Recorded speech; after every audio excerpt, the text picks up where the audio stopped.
Yields, I now recognize Mr. Ivey for 5 minutes of questions. Thank you, Mr. Chairman. Let me apologize. I've been running back and forth between this committee and the Judiciary Committee. We totally understand. It's been everybody's day today. Yeah, we're going to have a lot more of these. Apparently, we've scheduled, the chairman scheduled a hearing for impeachment next week. So, on Judiciary, yeah, so we'll see what happens with that. But it is relevant to what we want to talk about today, which is the challenges that we're facing, in part because the Republican caucus is having difficulty sort of figuring out what it needs to do. So we've got a government shutdown looming, and we've got impeachment proposals with respect to President Biden that apparently was an effort to appease the right wing of the House Republican caucus, but fell flat because it was rejected. And by the way, there's no evidence to support an impeachment of President Biden anyway, nothing even remotely approaching high crimes and misdemeanors. But one aspect of that is the proposed CR that the House Republicans have floated. And it hasn't been adopted yet. I don't know that it will because it's got riders in it that are inappropriate and should not be included. And I don't think the Senate or the White House are going to accept some of the provisions in here. But the big piece I want to talk about with respect to this hearing is that if it went through as written, it would lead to over an 8% cut with respect to border funding.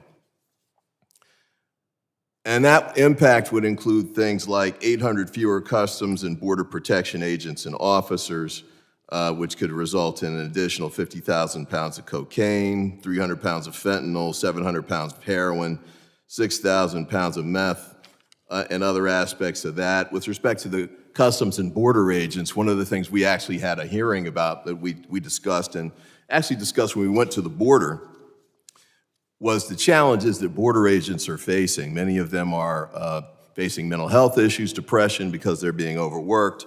Of course, understaffing them even further would have an even greater impact. And if there's a government shutdown, which apparently is looming too because the House Republicans can't avert that by passing basic legislation to keep the government running, what that would mean is even if you treated the border agents as essential personnel, they would still be left with covering the administrative functions that non-essential personnel wouldn't be there to do.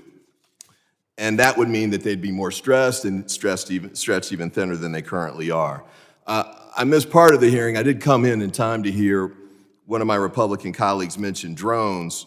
That's one of the things we saw when we went to visit the border. The Border Patrol agents talked about the fact that they are outgunned from a drone standpoint by the cartels on a 17-to-1 basis. One of the things that we pushed for to include in HR, well, we didn't want HR 2, but just to make sure they got the funding to increase the number of drones that they have on our side so the Border Patrol can deal with the issue of drones in a way that keeps pace with what the cartels are doing. Unfortunately, the funding to get that done has gotten held up by the Republican caucus here, and again, its inability just to do basic governing. I'm running short on time. I did want to cover a couple of other quick things now, though, as well. I think it's important to make sure that as we go forward on this, and I know we've got differences about things like the wall. The wall's another aspect of this. In H.R. 2, it requires 900 miles of additional miles of the wall to be built. The estimates I've seen is that that's around $20 million a mile. That's an additional $18 billion on top of the needs that would be needed here, even though the Republicans, as this current CR has proposed, would be cutting the budget that was proposed previously and reducing the number of resources that are available. Finally, I just want to say this before my time runs out. We've talked a lot about trying to find ways to have comprehensive immigration reform. I know I've got Republican colleagues that don't believe in that now. They just want to move forward with particular pieces.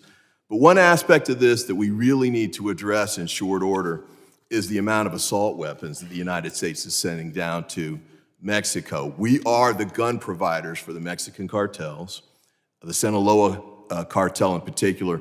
By the way, DOJ just busted the son of El Chapo in a big takedown, so hopefully that'll continue to move forward. Although we've got Republican colleagues who want to cut the Department of Justice, the FBI, and ATF, including some who are members of this committee. I kind of wonder how you're going to be successful in prosecuting something like the Sinaloa Cartel if you don't have an FBI or an ATF or Department of Justice. But man, can we stop sending the guns that they're using against us, basically, to run these cartels? 600,000 a year.